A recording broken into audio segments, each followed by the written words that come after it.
حاضرین ناظرین، السلام علیکم ورحمۃ اللہ وبرکاتہ۔ آپ جانتے ہیں کہ بندہ نچیز کا تعلق اور واسطہ درباری پر عنوان حضور سلطان العارفین برہان الواصلین حضور حضرت سخی سلطان باہو رحمۃ اللہ تعالی علیہ کے در انور سے چلائی گئی اصلاحی جماعت و عالمی تنظیم العارفین کے ساتھ ہے۔ ناچیز اس جماعت کا ایک ادنا ترین نوکر اور خادم ہے۔ آپ دعا دیجیے اللہ تعالیٰ تا حیات اس نوکری کی توفیق عطا فرمائے۔ مالک کی یاد کے لیے ہم یہ محفل سجا کے بیٹھے ہیں۔ اللہ کریم کی مقدس بارگاہ کے اندر یہ دعا ہے کہ اللہ تعالیٰ ہمارا یہ مل بیٹھنا اپنی بارگاہ میں شرف قبولیت عطا فرمائے۔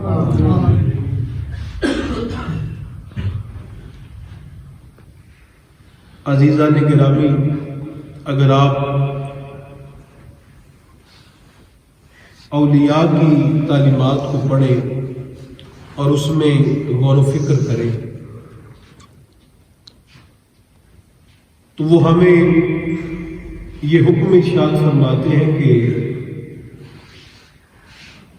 تم دنیا میں جب آ جاتے ہو، دنیا کے اندر جب تمہاری پیدائش ہو جاتی ہے تو تم یہ سمجھتے ہو کہ میں نے جینا ہے، میں جینے کے لیے پیدا ہوا ہوں۔ لیکن اللہ والے کہتے ہیں ایسا نہیں ہے۔ تم جو ہی اس دنیا کے اندر پیدا ہو جاتے ہو تو تم زندگی کی جانب نہیں بلکہ پیدا ہوتے ہی اپنی موت کی جانب سفر شروع کر دیتے ہیں۔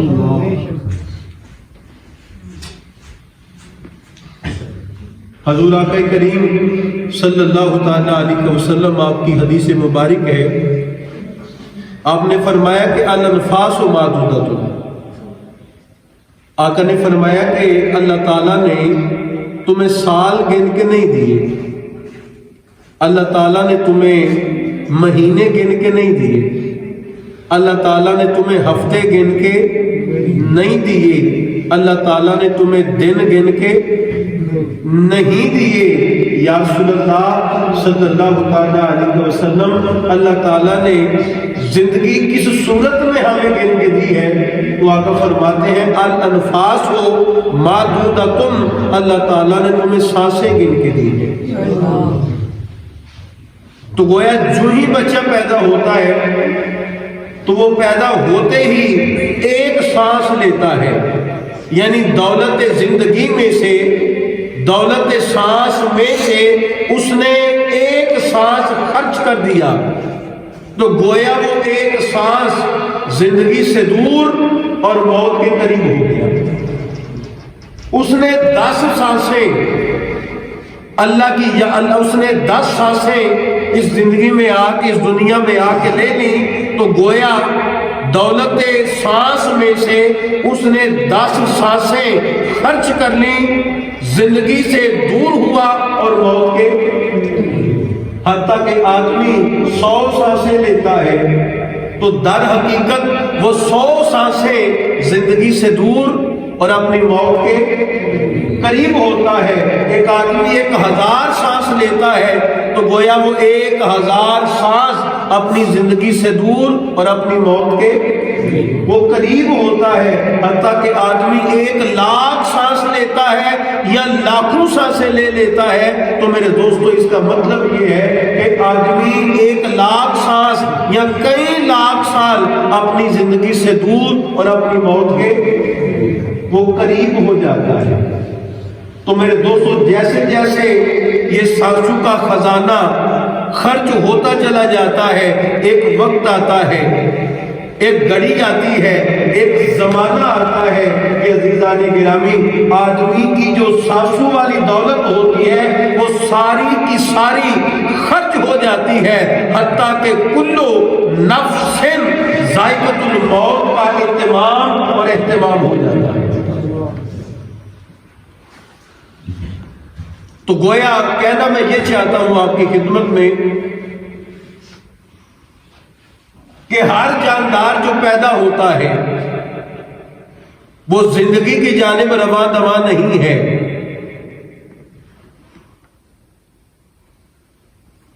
ہمارا کلچر ہے، ہم کہتے ہیں اے ساڈا جانا کڈا کوئی لے کھا پی لین دے اس جی لین دے اس آپ ذمہ داریاں چک لے گا۔ یہ ویسے ہم باتیں دنیا داری کی نقطہ نظر سے کرتے ہیں، لیکن پھر بھی بچہ جب تھوڑا شعور والا ہو جاتا ہے تو پھر ہم اسے آوارہ نہیں چھوڑتے، اکیلے تم پڑھو نہیں تو آوارہ ہو جائے گا، تو مصروف کرو کہ کرتے ہیں نا۔ لیکن آپ جانتے ہیں دین میں ہمارا مزاج کیا ہے؟ اللہ نے ہدایت بخشی، مالک نے کرم نوازی کی تو میں نے داڑھی رکھی۔ میرے انتہائی قریبی رشتہ دار تھے، انتہائی قریبی، انہوں نے مجھے دیکھا تے میں نے کہنے داڑھی رکھ لی، میں جی ہاں جی داڑھی تو ہنے رکھ لی، میں جی آگئی تے رکھ لین چ کی مسئلہ ہے؟ وہ یار ہلے کچھ کرتے رہے، ہلے تو نوجوان ہے، ہلے تو منڈا کھل ہے، تو اجی رکھ لی۔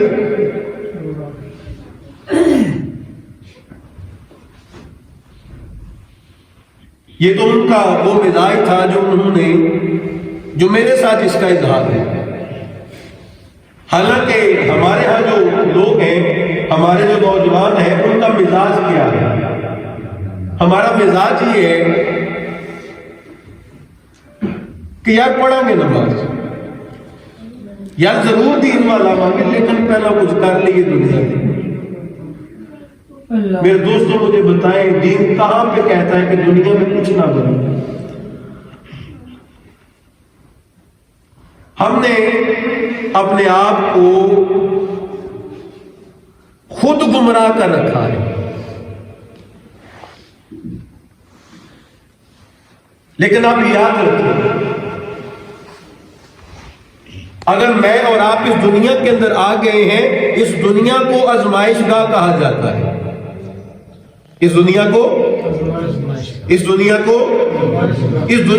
آزمائش گاہ کہا جاتا ہے۔ عزیزان گرامی، اگر آپ دنیا کمانے والے ہیں تب بھی، اگر آپ دین کمانے والے ہیں تب بھی، اس دنیا کے اندر آپ کی کوئی بھی حیثیت ہے، اس دنیا کے اندر جب آپ کسی بھی حیثیت کو لے کے چلیں گے، ممکن ہی نہیں کہ آپ کو آزمایا نہ جائے۔ اس آزمائش گاہ کے اندر ہر آدمی وہ آزمائش سے گزرے گا، اسے گزارا جائے گا، ورنہ یہ آزمائش گاہ ہو ہی کیوں؟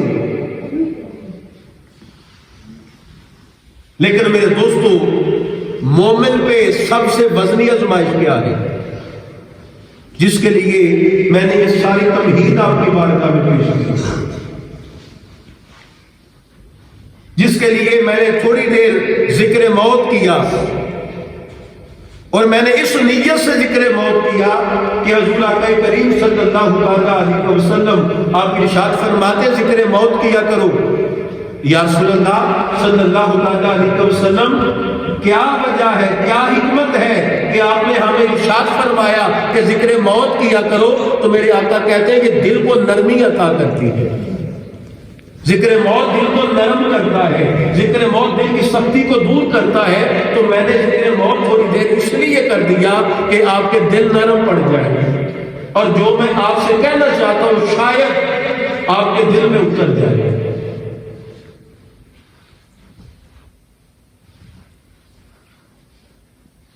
آزمائش کیا ہے؟ ایک مومن کی، ایک اللہ کے بندے کی آزمائش کیا ہے؟ ایک انسان کی آزمائش کیا ہے؟ میرے دوستو، آدمی کی آزمائش اس کی قبر ہے۔ آدمی کی آزمائش آدمی کی قبر ہے۔ مثلا قبر کیسے آزمائش ہے؟ قبر کیسے، قبر میں کس طرح کے بندے کو آزمایا جائے گا؟ آزمائے جانے کے اسباب کیا ہے؟ میرے دوستو، میں اور آپ جب مر جائیں گے، میں اور آپ جب مر جائیں گے تو میرے اور آپ کے پاک نبی صلی اللہ علیہ وسلم فرماتے ہیں کہ تمہیں قبر کی جانب لے کے جایا جائے، لوگ قبر دا کرسن چارا تے لحد بناون ڈیرا ہو، مٹھی پر مٹی دی پاسن تے کرسن ڈیر اچیرا ہو، دے درود گران منجن تے کوکن شیرا شیرا ہو، بے پرواہ در گا باہو نہیں فضلہ باج نبیڑا ہو۔ لیکن لوگ کیا کریں گے؟ میرے مر جانے کے بعد، میرے وجود پہ موت آ جانے کے بعد، کل نفس ذائقۃ الموت کے اہتمام کے بعد لوگ کیا کریں گے؟ لوگ قبر دا کرسن چاہا، ہر کوئی کہے گا جلدی کرو قبر بناؤ، تدفین کا کی ٹائم رکھنا ہے، نماز جنازہ کا کی ٹائم رکھنا ہے، سب جلدی ہو۔ لیکن عزیزان گرامی، مجھے قبر میں لے آیا جائے، مجھے قبر میں ڈال دیا جائے۔ حضور فرماتے ہیں یہ آزمائش کس طرح سے ہے؟ اس قبر کے احوال کے ساتھ، اس قبر کی کیفیت کے ساتھ تمہارے حشر کی کیفیت ملی ہے۔ کس طرح؟ میرے اور آپ کے آقا نے کہا کہ حشر کی منازل میں سے، آخرت کی منازل میں سے قبر پہلی منزل ہے۔ اگر قبر میں خیر رہی تو لوگوں سمجھ آنا حشر میں خیر ہے، اور اگر قبر میں خیر نہ رہی، حضور نے کہا تو یاد رکھنا حشر میں بھی خیر۔ یا رسول اللہ صلی اللہ علیہ وسلم، حضور کرم نوازی فرمائے، حضور کرم نوازی فرمائے قبر میں خیر کیسے ہوگی؟ میں قبر کی خیر کیسے جمع کر سکتا ہوں؟ حضور نے کہا کہ قبر کی خیر 3 سوالوں کے ساتھ جڑی ہے۔ قبر کی خیر، حضور وہ کون سے سوال ہے؟ میرے آقا کہتے ہیں کہ قبر میں تم سے 3 سوال کیے جائیں گے۔ من ربو کا، تیرا رب کون ہے؟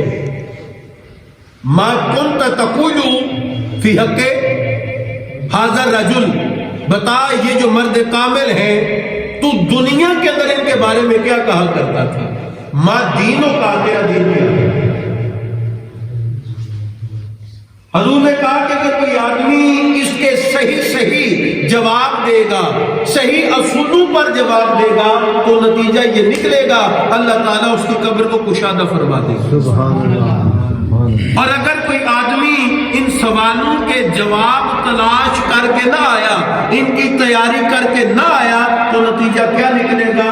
اللہ تعالیٰ قبر کو تنگ کر دیں گے اور اسے جہنم کا گڑھا بنا دیں گے۔ اور اس سے بھی عجیب تر بات یہ ہے کہ جیسی میری قبر ہوگی ویسا میرا، اگر میری قبر جنت بن گئی تو یقینی طور پہ میرا حشر بھی کیسا ہوگا؟ وہ جنت والا ہوگا۔ اور اگر میری قبر جہنم کا گڑھا بن گئی تو میرے دوستوں میری قبر، میری آخرت بھی کیسی ہوگی؟ اللہ، میری آخرت سمر جائے، میری آخرت جنت بن جائے، میری قبر جنت بن جائے، اس کے لیے مجھے کرنا کیا پڑے گا؟ مجھے ان 3 سوالوں کی تیاری کرنا پڑے گا۔ مجھے جیتے جی ان سوالوں کے جواب تلاش کرنا پڑیں گے۔ ہمارے ہاں مزاج یہ ہے کیونکہ یہ غفلت والا نظریہ ہے جو یورپ سے ایڈاپٹ کیا گیا ہے، جو یورپ میں دیکھا گیا اور ہم نے اسے یہاں پہ پوری طرح ایڈاپٹ کر لیا ہے۔ ہمارے ہاں یہ لفظ، یہ حقائق بولی جاتی ہے کہ اے جہان مٹھا تے اگلا کنے، کہ اے تے مٹھا کھاؤ نا جڑی دنیا دی زندگی ہے، اگلی دی اگے دیکھا آپ نہیں دیکھ سکتے، آپ نہیں برداشت کر سکتے۔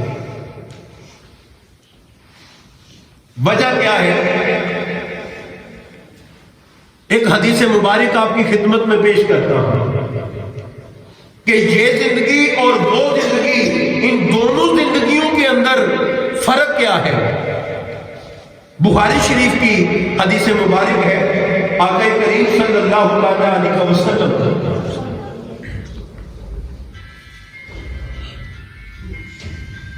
آپ ارشاد فرماتے ہیں کہ کل قیامت والے دن جب جنتی علیحدہ کر لیے جائیں گے اور جہنمی علیحدہ کر لیے جائیں گے تو اللہ تبارک و تعالی موت کو آواز دیں گے، اے موت میرے سامنے ہے،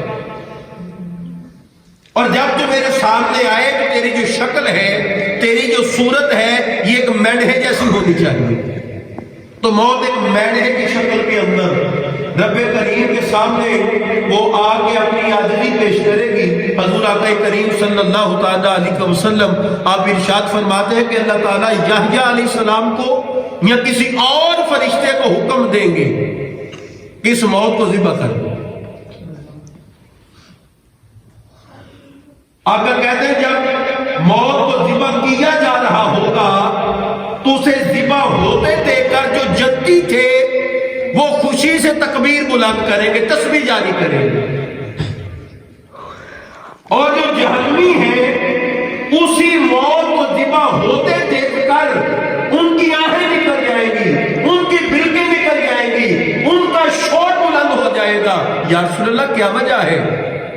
تب وجہ یہ ہے کہ جنت والے بھی جان گئے ہمارا مقام جنت ہے، اور بات وہ یہ جان جائیں گے کہ کیونکہ اللہ نے موت کو بھی موت دے دی ہے، اب ہمارا مسکن جنت ہے، اس جنت کے اندر نہ بڑھاپا آئے گا نہ موت آئے گی۔ اب ایک کیفیت ہے کہ ہم جنت میں رہیں، قرب الہی میں، قرب مصطفیٰ علیہ السلام میں،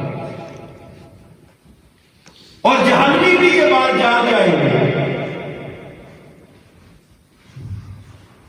کہ دنیا کے اندر جب تکلیف برداشت سے زیادہ ہو جاتی تھی، بیماری جب حد سے تجاوز کر جاتی تھی، زندگی جب تکلیف دہ بن جاتی تھی، تو آدمی موت کو گلے لگا لیتا یا آدمی دعائیں کرواتا کہ دعا کرو وہ دی طبیعت کے مطابق ان جینا نو بہتر اللہ نو موت دے دو، کہنے ہیں نا۔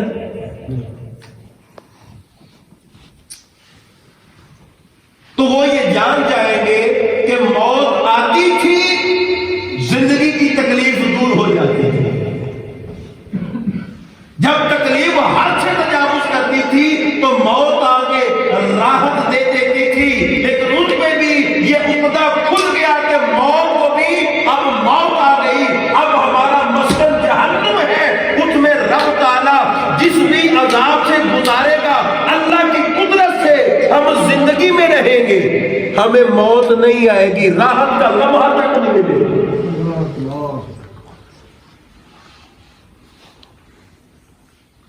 یہ فرق ہے میرے دوستو اس زندگی کے اندر اور اس زندگی کے اندر۔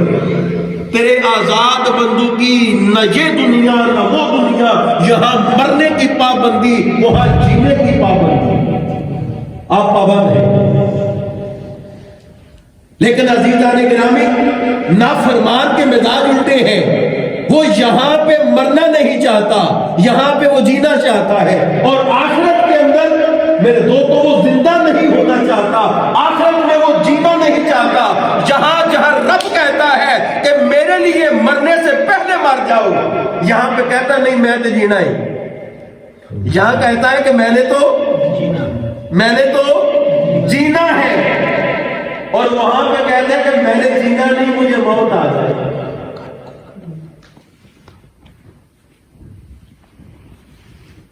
لیکن عزیزان گرامی، یہ دنیا بھی جنت ہو جائے، میری قبر بھی جنت ہو جائے، میرا حشر بھی جنت ہو جائے، مجھے کیا کرنا پڑے گا؟ مجھے 3 سوالوں کی تیاری کرنا پڑے گی۔ من ربک کا، تیرا رب کون ہے؟ من نبیوں کا، تیرا نبی کون ہے؟ ما دینوں کا، تیرا دین کیا ہے؟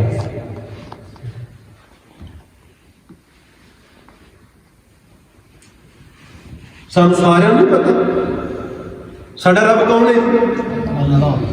جنہوں نے پتا ذرا بولے ربی اللہ۔ ساڈے نبی کون ہے؟ نبی محمد۔ ساڈا دین کی ہے؟ اسلام۔ پریشانی کا دین، تیاری تو ہوگی۔ اتنا آسان ہے، ساری زندگی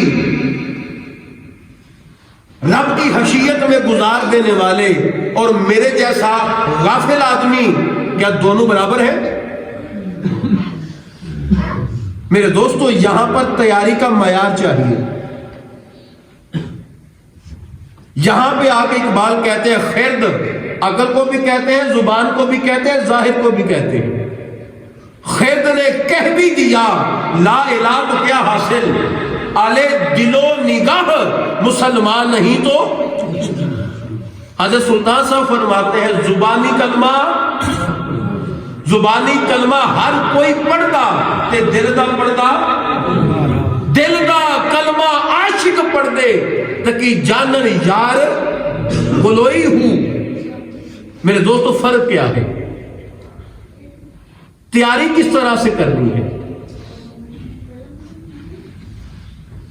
ہم نے قبر کی تیاری کس کیفیت میں کرنی ہے؟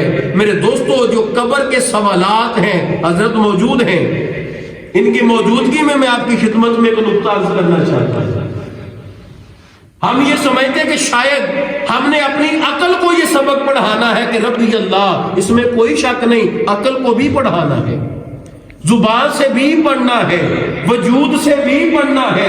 لیکن میرے دوست، جب آپ قبر میں جائیں گے تو وہ جواب آپ اپنے دل کی جرت سے دیں گے۔ مثلا کس طرح؟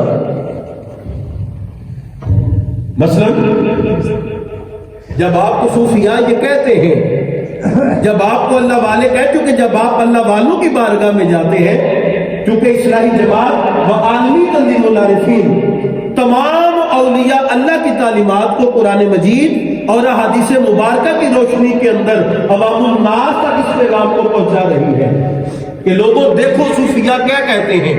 اگر آپ توجہ کریں تو صوفیاء کہتے ہیں کہ باطن کو ستھرا کر، دل کو زندہ کر، دل مردہ دل نہیں ہے، اسے زندہ کر دوبارہ، کہ یہی ہے امتوں کے مرد کہن کا چارہ۔ وہ باطن کو بیدار کرنے کی بات کیوں کرتے ہیں؟ جب آپ قبر کے احوال کو پڑھیں گے آپ کو سمجھ آ جائے گا۔ جامع الترمذی شریف کی حدیث مبارک ہے، مسلم بخاری میں بھی ہے، لیکن جو جامع الترمذی شریف کی حدیث مبارک ہے اس میں 3 سوال ہے، لیکن جو مسلم اور بخاری کے اندر ہے اس میں 1 سوال ہے۔ لیکن مرکزی نقطہ نظر جو میں آپ سے کرنا چاہتا ہوں وہ سب میں ایک ہے۔ میرے آقا کہتے ہیں کہ جب تم اپنی میت کو قبر میں لے جاتے ہو، قبر پہ لے جاتے ہو تو اٹھا کے تم اسے قبر میں رکھ دیتے ہو، پھٹے ڈالتے ہو، اوپر مٹی ڈالتے ہو، اور اتنی دیر میں جب وہ مٹی وغیرہ ڈال دیتے ہو، اپنا فریضہ پورا کر کے تم لوٹ کے گھروں کو آنے لگتے ہو۔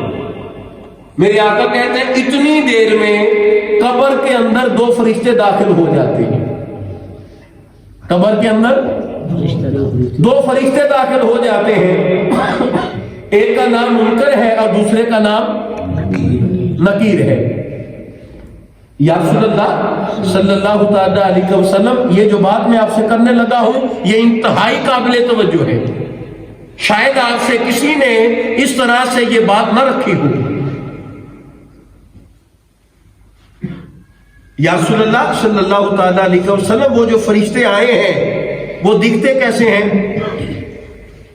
حضور نے کہا کہ کالا ان کا رنگ ہے، نیلی ان کی آنکھیں ہیں، لمبے لمبے ان کے دانت ہیں، اور ان کا سطر غالباً ان کے وجود کے بال ہیں۔ اب آپ مجھے بتائیں، امیجن کریں ذرا، تصور میں ذرا چلے جائیں۔ حضور کہتے ہیں، بزرگان دین کہتے ہیں کہ جو نیند ہے نا یہ موت کی بہن ہے۔ جیسے آپ بھی کہنے ہیں ستا بندہ، آپ اپنے بیڈ روم کے اندر، اے سی والے کمرے کے اندر، لگژری عزیزان گرامی گدے کے اوپر، بہترین کمرے کے اندر آپ سوئے ہیں، لیکن کیا ہوتا ہے کہ آپ امیجن کریں، امیجنیشن میں جائیں اور تصور کریں کہ بالکل اسی طرح کی مخلوق میرے کمرے میں آ گئی ہے کہ جس کا کالا رنگ ہے، نیلی اس کی آنکھیں ہیں، لمبے لمبے اس کے دانت ہیں، اور اس کا سطر اس کے وجود کے بال ہیں، اور ایسی کوئی مخلوق آ کے مجھے نیند سے اٹھاتی ہے کہ اٹھ بھائی جوانا ذرا گل سن۔ آپ نیند سے اٹھیں اور کوئی ایسی مخلوق آپ کے سامنے ہو، آپ مجھے بتائیں آپ کی حالت کیا ہوگی؟ میرے دوستو، حالت یہ ہوگی، جو بات میں آپ سے کرنے لگا ہوں وہ بات یہ ہے کہ آپ کے خواص خمسہ آپ کا ساتھ چھوڑ جائیں گے، آپ کی عقل کام کرنا چھوڑ جائے گی، آپ کی عقل سکتے میں چلی جائے گی، آپ کی زبان گونگی ہو جائے گی، آواز نہیں نکلے گی۔ میرے دوستو، حضور نے کہا فرشتے اس طرح سے قبر میں آئیں گے، یہ آپ کے بیڈ روم کی بات ہے کہ اگر آپ اپنے بیڈ روم کے اندر امیجن کریں تو ایسی مخلوق کے سامنے ہمارے خاص خمسہ کام نہیں کریں گے، ہماری عقل کام نہیں کرے گی، ہماری زبان نہیں کھلے گی، ہماری زبان گونگی ہو جائے گی۔ لیکن میرے دوستو، آپ موت کی کیفیت سے گزر کے قبر میں جاتے ہیں، اور موت کیا ہے؟ میرے آقا کہتے ہیں موت کیا ہے؟ میرے آقا نے کہا موت گویا اس طرح سے ہے کہ آدمی کے وجود سے روح اس طرح قبض کی جاتی ہے کہ گویا ململ کا کپڑا تم کانٹے دار جاڑیوں پہ ڈال دو، پھر اس کو کھینچو تو جس طرح وہ ململ کا کپڑا تار تار ہو جاتا ہے، تا جب بدن سے روح نکلتی ہے تو وجود تار تار ہو جاتا ہے۔ آپ ایک ایسی کیفیت سے گزر کے کہاں پہ آئے ہیں؟ قبر کے اندر۔ اور جب آپ قبر میں آئے تو آپ کے اٹھنے سے پہلے یا آپ کو اٹھا کے بٹھانے والی مخلوق ایسی ہے کہ ان کا رنگ کالا ہے، ان کی آنکھیں نیلی ہیں، ان کے دانت لمبے ہیں، ان کے بدن کا سطر، ان کے وجود کے بال ہیں۔ ایسی مخلوق آپ کو آ کے اٹھا کے بٹھائے تو میرے دوستو، بندہ تو وہی ہے جو زمین پر تھا۔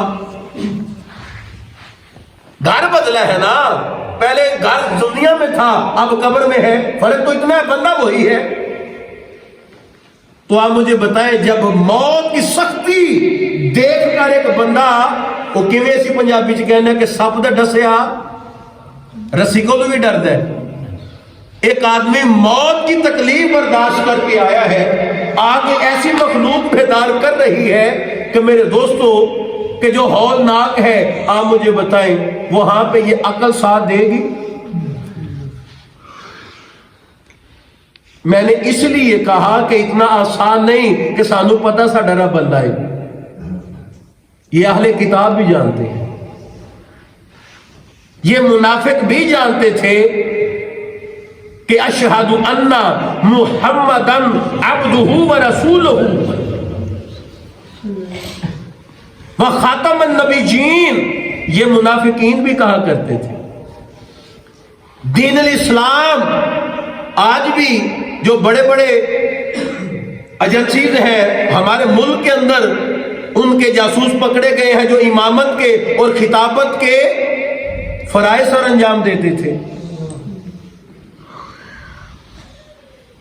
میرے دوستو آپ مجھے بتائیں، اپنی عقل سے، اپنے ظاہر سے، اپنی دولت سے آپ ان سوالوں کی تیاری کیسے کر لیں گے؟ آپ ان سوالوں کے جوابوں کی تیاری آپ کیسے کر لیں گے؟ یہ توجہ والی باتیں ہیں۔ یہ پہلی گل ہے کہ جڑی میں گفتگو کرنا پہ وہ گنجائش نہیں دیندی۔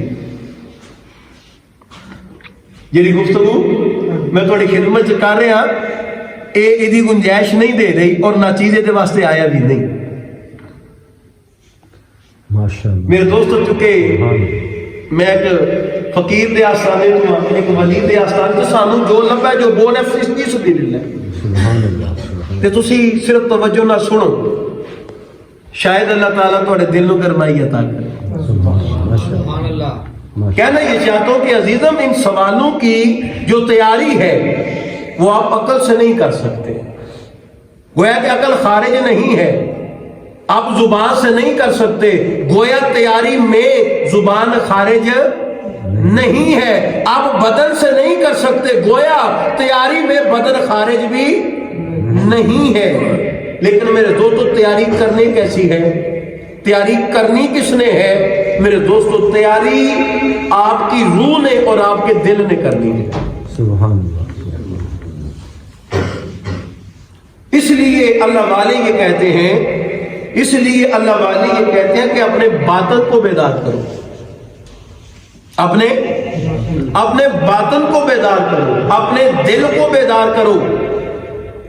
کیوں کہ میرے دوستو جب آپ اپنے دل کو بیدار کرتے ہیں تو دل کیا ہے بھائی؟ دل کیا ہے؟ وہ کسی صوفی شاعر نے کہا تھا، وہ ڈھا دے مندر تو ڈھا دے مسجد تو ڈھا دے جو کچھ ڈیندا، ایک بندیاں دا دل نہ ڈاوی رب دلاں وچ۔ کیا صرف بات ہے کہ وہ دلوں میں رہتا ہے؟ چلیں یہ صوفی دا کلام ہے۔ قرآن کیا کہتا ہے؟ رب کہتا ہے کہ جب مجھے تلاش کرو تو کہاں تلاش کرو گے؟ میں کدھر ہوں؟ رب نے قرآن میں کہا نحن اقرب الیہ من حبل الورید، ہم اپنے بندہ کی شارک سے زیادہ قریب ہیں۔ قاضی ثناء اللہ پانی پتی رحمۃ اللہ تعالیٰ نے تفسیر مظہری کے اندر کسی آیت کریمہ کی شرح لکھتے ہوئے کہتے ہیں، آپ فرماتے ہیں کہ یہاں رب کے کس قرب کی بات کی گئی ہے؟ صفاتی قرب ہے یا ذاتی قرب ہے؟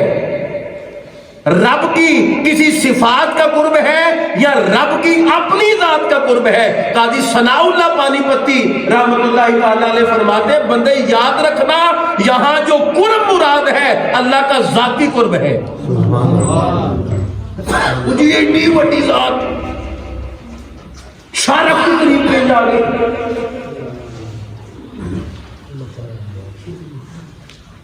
پھر اللہ والے یہ کہتے ہیں کہ دل گھر ہے خدا دا، نالے گھر ہے مصطفیٰ دا۔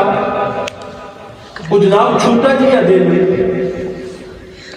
وہ ہے کہ رب کی سمائی تے مصطفیٰ کی سمائی بھی ہو گئی ہے۔ بڑی حیران کن گل ہے، بڑی عجیب گل ہے۔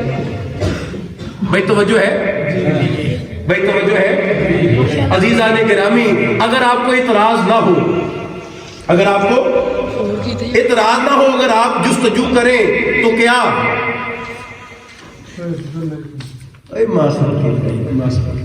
اللہ تعالیٰ پیسہ برکت دے، نہیں کوئی مسئلہ نہیں، اللہ برکت دے میری جان، اللہ برکت۔ میں مطلب میری جان پہلے بھی کرنے کا یہ تھا کہ آپ یہ نہ کریں، آپ صرف بات کو سنیں۔ اللہ آپ کے رزق میں، آپ کی ہر شے میں اللہ برکت دے۔ آپ کچھ چیز دینا چاہتے ہیں تو توجہ سے نوازیں۔ اس سے جب آپ یہ کرتے ہیں نا تو جو بولنے والا ہوتا ہے، جو سننے والے ہوتے ہیں، ان کی تار ٹوٹ جاتی ہے، خلل آ جاتا ہے، تار نہیں ٹوٹنی چاہیے، ٹھیک ہے نا؟ توجہ سے صرف نوازیں، شاید آپ کے دل پہ میری بات اثر کرے۔ تو عزیزم میرے ساتھی،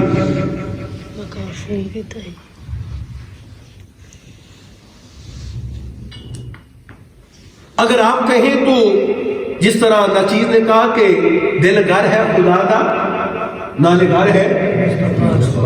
اس مسئلے کو سمجھنے کے لیے اگر آپ مجھے اجازت دیں تو یہیں پہ بیٹھے بیٹھے میں آپ کو مدینہ دکھا دوں. اگر آپ مجھے اجازت دیں تو یہیں پہ بیٹھے بیٹھے میں آپ کو مکہ شریف دکھا دوں. یہیں پہ بیٹھے بیٹھے. سبحان اللہ سبحان. میری جان یہ ایک ٹیکنالوجی ہے موبائل. میں اس پہ گوگل کھولوں گا اور اس پہ لکھوں گا لائیو ویو مدینہ المنورہ شریف.